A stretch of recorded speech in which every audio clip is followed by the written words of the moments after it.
Assalomu alaykum hurmatli ota-onalar. Demak, bugun ikkinchi maxsus zapisimiz. Bu yerda hozir biz demak o'tgan darsda Tinkercadni qanday ochishni ko'rgan bo'lsak, bu darsimizda Tinkercad yordamida demak Arduino loyihalarini bajarib ko'ramiz. Buning uchun bizga kerak bo'ladi Arduino Uno.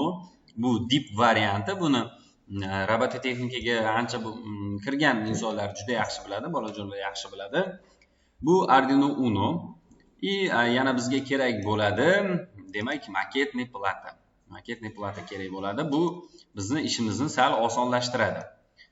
Simlarni bir-biriga ulab chalkashtirmasdan uni o'rniga ishimizni samarali qilib beradi.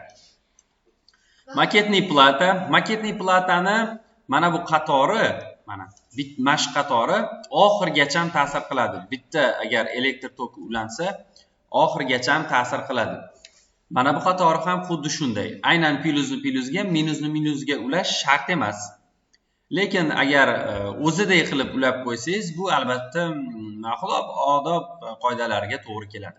Mana bu qatorlar esa demak ustun shaklida ta'sir qiladi. Faqat oxirgacha emas, ko'rib turganingizdek, mana faqat cheklangan miqdordagina ta'sir qiladi. Demak, buni hammasini tushunib oldik.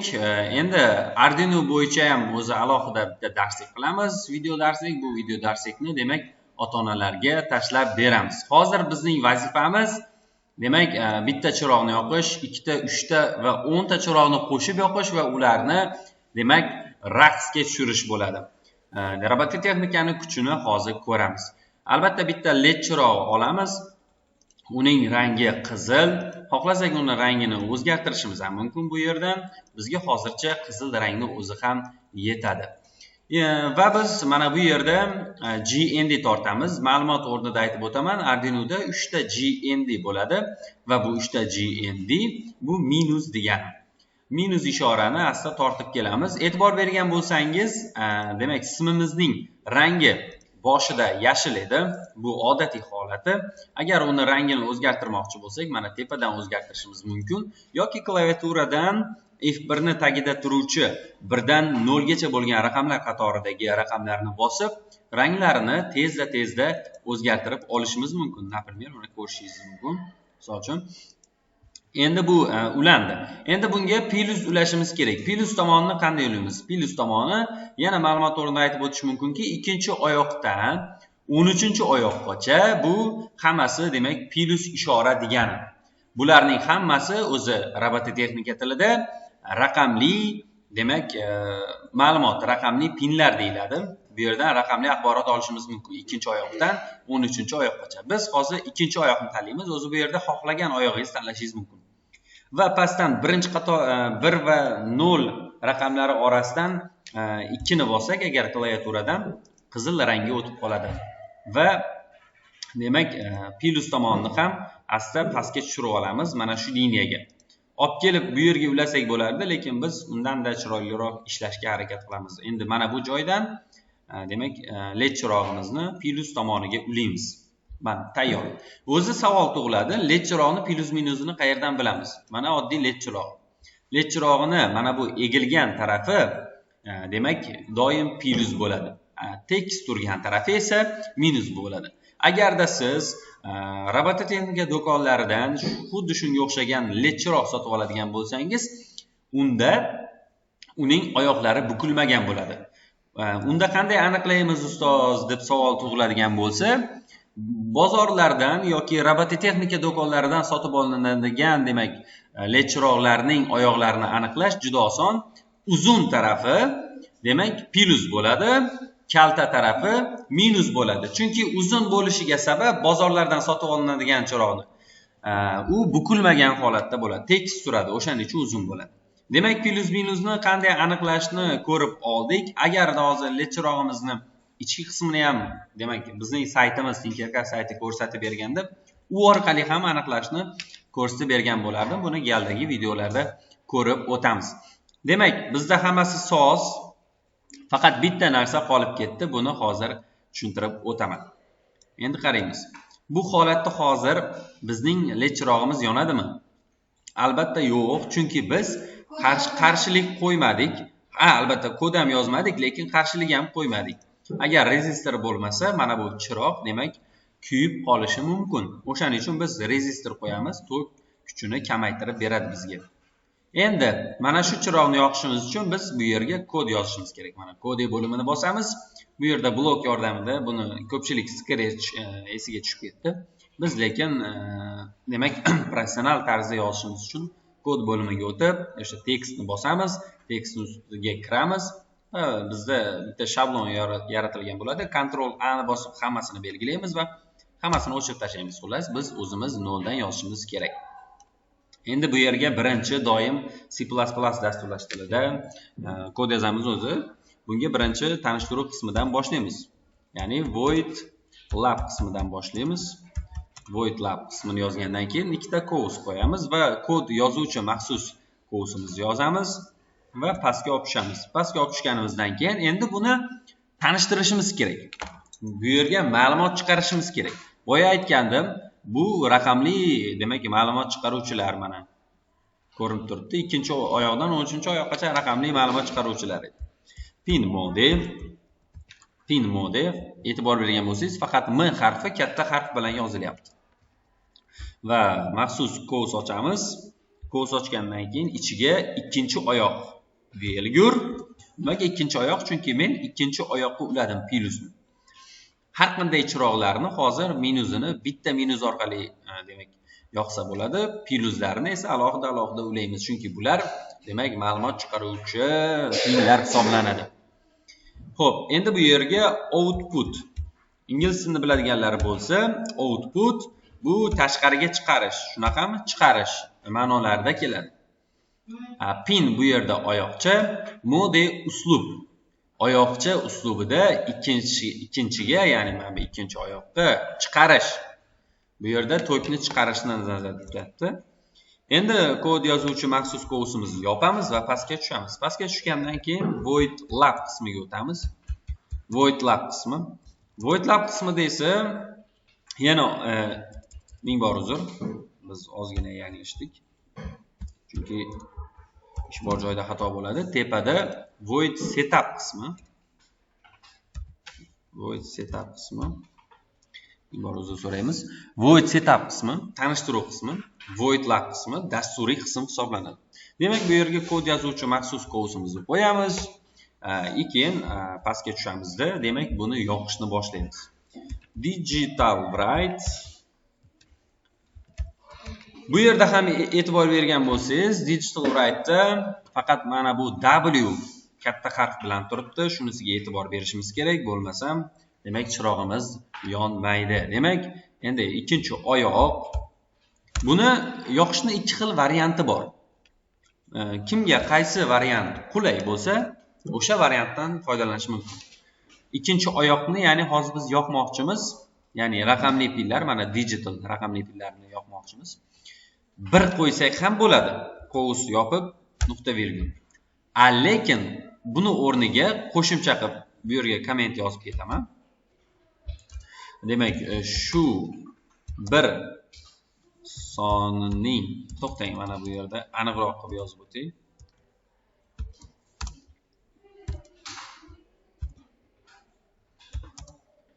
Shu bir sonining demak o'rniga demak mana bunaqa variantdan foydalansak ham bo'ladi. Ya'ni high. Buni faqat hammasini katta harf bilan yozishimiz kerak.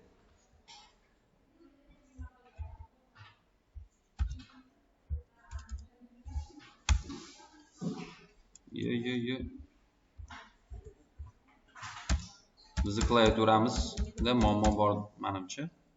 Xo'p, high uslubidan foydalansak bo'ladi. Mana shuni o'rniga agar foydalanmoqchi bo'lsanglar. Mayli, sizlarni chalg'itmayman. Hozircha shuni o'zi yetarli. Demak, bu yoqish. Endi o'chirish uchun nima qilish kerak? O'chirish uchun mana shu 1 ni o'rniga 0 qo'ysak, 0 qo'ysak kifoya. Endi lekin bizda bitta muammo bo'ladi. Hozir yozganimizdan keyin hozir yozaman. Albatta, o'sha narsani sizlardan so'ramoqchi edim. Delay qo'yish kerak. Delay nima edi?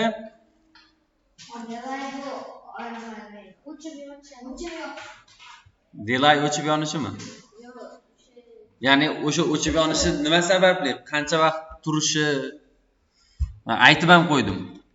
Delay nima ekan? Qancha vaqt turib yonishi? Vaqt. Delay bu vaqt, ya'ni qancha vaqt turishini mana shu delay orqali demak bajarar ekanmiz. Hozir demak ko'rayotganlar bilishi uchun biz hozir mana maxsus kurs yopamizda bosib ko'ramiz. Agar xato bo'lsa qizil chiqaradi ekranga. Mana yondi. Faqat o'chmayapti. Chunki biz delay qo'ymadik, vaqt qo'ymadik. Bu Arduino shunaqa tez ishlayaptiki, chiroq shunaqa tez yonib o'chyaptiki, bizga hozir ko'rinmayapti. Lekin aslida bu hozir yonib o'chyapti. Buni bilishimiz uchun biz orasiga demak delay qo'yamiz. Ya'ni vaqt qo'yishimizga to'g'ri keladi. Vaqt qo'yishimiz uchun demak bu yerga 1 sekundni belgilaymiz. 1 sekundni belgilaymiz. Ana endi yonishni vaqti bor. Endi o'chishga ham vaqt qo'yishimiz kerak bo'ladi. O'chishga ham vaqt qo'yishimiz kerak bo'ladi. Demak, delay va bu yerga ham 1000. 1000 bu qanaqa edi? Vaqt sekundda o'lchaganda? Yo'q. Kim topa oladi? Necha sekundga teng edi bu? 1000. 1 sekundga teng. To'ppa-to'g'ri, chunki bu millisekundlarda o'lchangan. 1000 millisekundlarda juda ham kichik demak o'lchamlarda o'lchanadi. O'zi demak Tinkercadda shunaqa kiritilgan.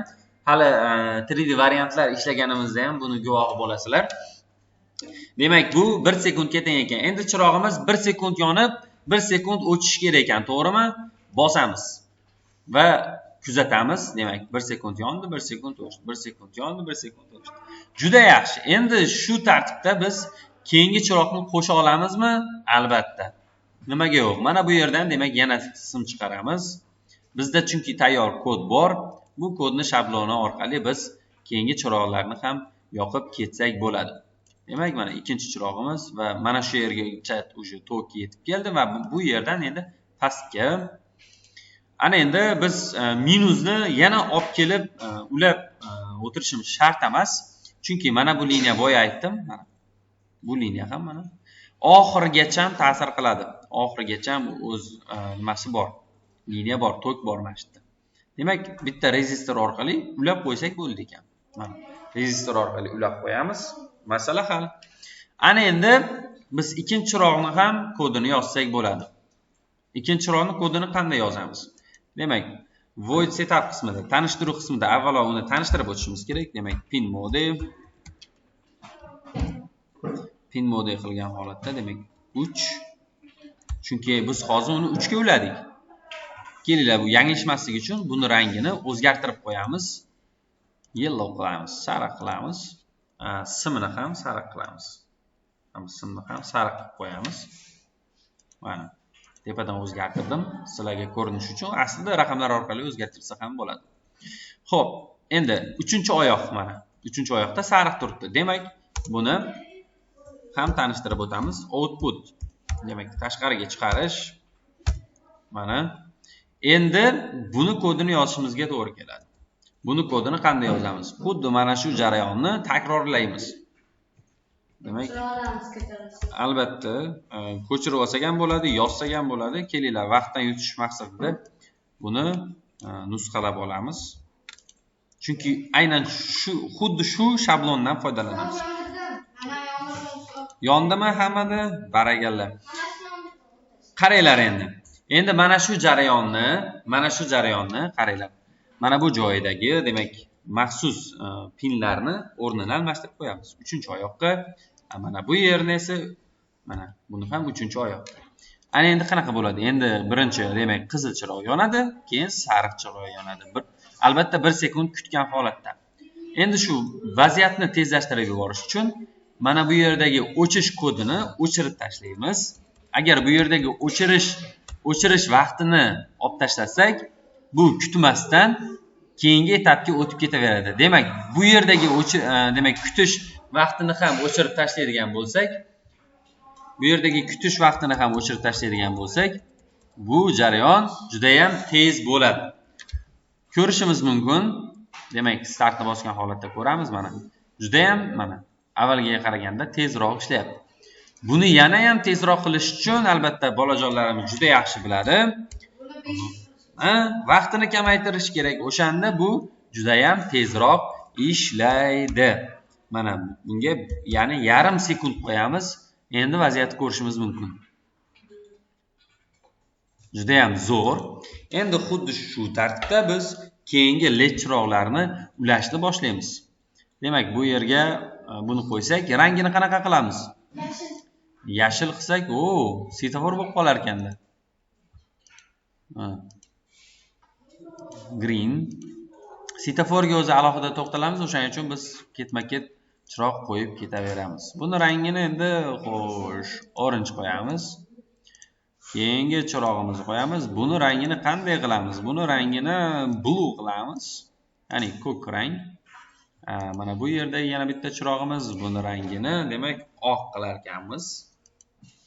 Va bizda umumiy rang-barang chiroqlarimiz tayyor. Endi ularga mos qilib, demak, rezistor orqali oldin minus tomonini ulab olamiz.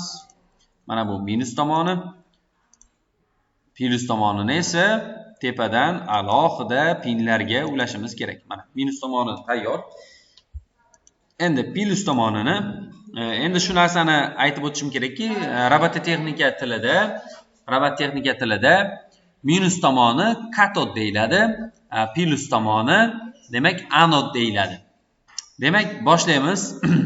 Plus tomonini ulashni boshlaymiz. Buni albatta yashil qilamiz. Simini akkuratliroq yashil turishi uchun mana buni yellow qilish esdan chiqibdi. Demak, buni hozir rangini sariq qilamiz. Mana bu yerda esa demak yashil chiroq uchun maxsus sim tortamiz.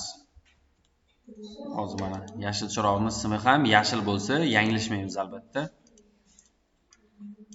Xo'p, ana endi mana bu yerdan demak orange uchun maxsus sim tortamiz va uni rangini ham orange qilamiz. Mana orange. Hozir.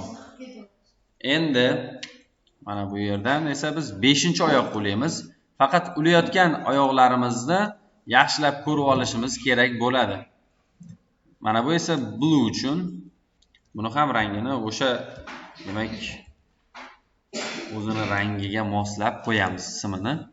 Mana bu yergacha to'k keldi hisob. Endi bu yoqqa tortamiz va demak 6-oyoqqa ulaymiz. 6-oyoqqa ulandi va o'zini rangiga mos simlari ham. Keyingisi demak oq chiroq. Oq chiroq uchun demak oq simdan foydalanamiz. Oq rangdagi simdan foydalanamiz. Hozir. Mayli, vaqtni yo'qotmaymiz, chunki buni topish juda ham qiyin bo'lyapti. Mana shu blue dan foydalanib turamiz. Bu yog'iga esa yanglishmasligi uchun boshqa foydalanmagan rangimizdan foydalanamiz. Deylik mana shu rangdan. Buni esa endi galdagi 7-raqamli demak pinga ulaymiz. Hammasi tayyor. Ana endi buni dasturini, kodini yozishimiz kerak bo'ladi. Yozish xuddi galda avval ko'rsatgan demak usulimdan foydalanamiz. Xuddi bir xil jarayon takrorlanyapti, sezayotgan bo'lsanglar. Demak, bu yerda ham pin mode qilgan holatda biz oyoqni tanishtirib olishimiz kerak. Ya'ni hozir 4-oyoqni tanishtiramiz. Output 4-oyoqni tanishtirib olamiz. Mana endi vaqtdan yutish maqsadida buni nusxalab olgan holatda pastga tashlab qo'yamiz va qarabsizki bizda dastur tayyor. Mana bu joylarni faqat o'zgartirishimiz kerak. 5-oyoqqa bizda keyin 6-oyoq bor. Ya'ni har bir ulayotgan demak chirog'imiz uchun alohida oyoqlar bor. Demak, mana bu yerda endi 7-oyoq. Juda ham soz. Endi xuddi shu tartibda pastdagi dasturiy qismidagi, ya'ni void lab qismini ham yozib o'tishimiz kerak. Buni ham nusxalab olamiz. Umumiy nusxalasak ham bo'ladi. Mana pastga olamizda bunga nusxalaymiz. Barakalla. Hozir tekshirib o'taman. Endi bundagi oyoqlarni o'zgartiramiz. 4-oyoq, 4-oyoq, 5-oyoq, 5-oyoq. Endi yana pastga tushiramiz, chunki bizda mana bu yerda 6 hamda 7-oyoqlar ham bor azizlar. Shuning uchun endi mana bu orasini ochib olamiz, sizlar yanglishmasliklaringiz uchun. Hammada o'xshayapti. 5 ta rangi ham yondimi? Barakalla. Shogirdlar juda tez. Chunki bular avvaldan shug'ullanib kelayotgan, demak, o'quvchilarim. Albatta, sizlar uchun bu yangilik bo'lishi mumkin, lekin shogirdlarim uchun bu yangilik, unchalik yangilik emas. Bu aslida ota-onalar ko'rishi uchun va yangi ko'rayotganlar tushunib olishi uchun olinayotgan video. Hammasi tayyor, demak, hozir chiroqlarimiz ketma-ket yonishi kerak. Bu jiloni albatta hozir tomosha qilasiz. Demak, startni bossak, chiroqlarimiz ketma-ket mana shunday yonib o'tadi. Mana to'xtovsiz ravishda. Chunki mana bu void lab qismi bitta narsani takroriy qilib beradigan qism, dasturiy qism bitta narsani takroriy qilib beradi. Mana bu void setup faqat bir marta tanishtiruv xolos. Boshida tanishtirib o'tamiz xolos. Mana bu qismda esa mana bitta jarayon to'xtovsiz harakat qiladi. Tartib bilan to'xtovsiz harakat qiladi. Ya'ni siz yozganingizdek harakat qiladi. Endi shu zaylda biz yana chiroqlarni qo'shib ketsak bo'ladi va bu jarayonni orqaga harakatlantirsak bo'ladi. Ya'ni qaysi ma'noda chiroqlar boradi, qaytadi, boradi, qaytadi. Hozir ham borib qaytyapti, faqat endi teskarisiga qaytib kelishi ham mumkin. Bu qanday bo'ladi? Buni qilishimiz uchun demak, bizga tayyor mana bunaqa dastur kerak, kod kerak. O'sha kodni olamiz. Aynan o'rtasidagini oldim, chunki o'rtasidagi kifoya bizga o'sha jarayonga yetib borish uchun. Nusxalab olamiz va mana bu joy pastga tashlagan holatda yana bitta joy ochamiz va Ctrl V bilan nusxalab pastga olib o'tamiz. Endi Ctrl C nusxalash, Ctrl V joyiga qo'yish. Endi mana bu joyida 6 bo'lishi kerak. Chunki endi orqaga qaytib kelyapti. Orqaga qaytib kelishini qilish mana shunaqa bo'ladi. Mana orqaga qaytarishimiz kerak. 5, demak 4, hozir 4, 3, 2 ni qilishimiz shart emas. Chunki nimaga shart emas? 3 dan keyin o'zi shundoq ham bu dastur boshidagi jarayonga qaytadi, 2 ga qaytadi. Hamma shu joyini yaxshi tushunda. Endi startni bosamiz va go'zallikni tomosha qilamiz. Demak, boramiz va orqaga qaytish ham xuddi shunaqa bo'ladi. Yana boradi va orqaga qaytadi. Bu juda ham ajoyibot. Albatta, yoshligimizda hammamiz yangi yil arafasida xuddi shunday, demak, biz Sveta muzika derdik uni nomini, xuddi shunday chiroqlarni jilosiniga oshiq bo'lib qolgandik. Mana endi esa o'zimiz shunday chiroqlarni dasturlashimiz mumkin. Demak, bugungi darsimiz chiroqlar bilan ishlash edi.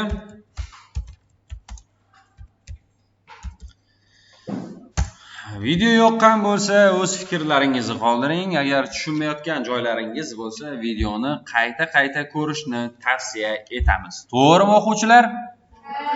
Videoni qayta ko'rsangiz, siz ham mana shu chiroqlarni xuddi shu tartibda yoqa olasiz. Yana ham tushunmasangiz, kommentariyaga yozib o'tsangiz, izoh qoldirsangiz, biz unga o'quvchilarimiz bilan birgalikda javob beramiz.